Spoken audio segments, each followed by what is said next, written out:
السلام عليكم اخواتي، كي دايرين؟ لاباس عليكم؟ هانيين؟ اليوم ان شاء الله اخواتي غنقدم معكم واحد اللطه ديال الحوت السردين مشوي في الفران. كيجي واعر، كيجي زوين. كنتمنى اخواتي تابعوني في القناه ديالتي وما تنساوش لي لايك ديالكم اخواتي والكومونتيرات ديالكم الزوينين، وشكرا جزيلا الشكر اخوات. دابا غنقول لكم شحال عندي هنا من الحوت. عندي 1 كيلو ونص ديال السردين، راه جديد، ها هو شي حاجه زوينه. واخا خلطوا ليا عطاني الرقاق وعطاني غليظ، وقلت ليه هنا راه بغيت نديرو في الفران، نشويه في الفران. دابا غنجيب واحد اللاطه. بسم الله.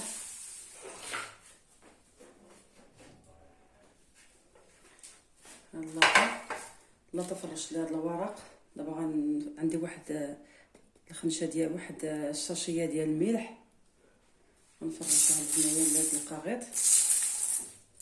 واخا بزاف ديال الملح راه ما كيجيش زعما مالح. هنا عندي 1.5 كيلو ديال السردين، كل واحد على حسب هذاك الشيء اللي افراد ديال العائله. غنستفو دابا في اللاطه هكا، راه كيجي زوين. واحد السردين مشوي يجي واعر.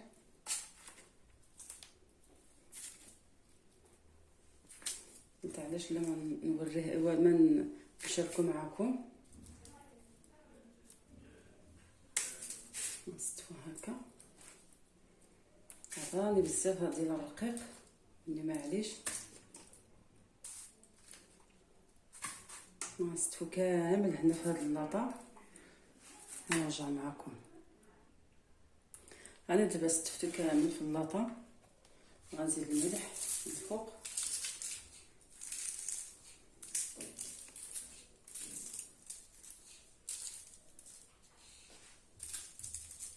واخا الملح كثيره راه ما كيجيش ملح، وما شللتو كيما جبتو في المارشي، كيما درتو حيت الا غسلتوه كيتلقى بالماء. والفران خصو يكون سخون مزيان باش ما يطلق لينا الماء. وغنديرو الفوق حتى يتحمر من التحت، يطيب من التحت. هاد نهبطو من التحت عاوتاني باش يطيب من الفوق. راه درت ليه كامل داك الباكيه ديال الملحه درتها ليه. دابا غندخلو للفران وغنرجع معكم باش تشوفوا الشكل ديالو النهائي. ها هي اللاطه اللي شاركت معكم اخواتي ديال السردين. جات هكا، جات زوينه، شي حاجه سهله ودغيا كيوجد. قدمت واحد شويه ديال الشلاضه، شويه ديال الحامض. ها هو السردين اللي درت معكم.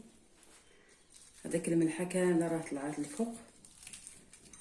كدير ليه هكا كيبقى غير اللحم. ها هو شي حاجه بنينه وزوينه. كنتمنى خواتي عجبكم، راه كيستحق التجربه. جربوا خواتي هاد اللاطه ديال الفران، راه شي حاجه زوينه وسهله. كنتمنى خواتي تخليو لي لايك والكومونتيرات الزوينين بحالكم، وشكرا جزيلا الشكر وبالصحه والراحه.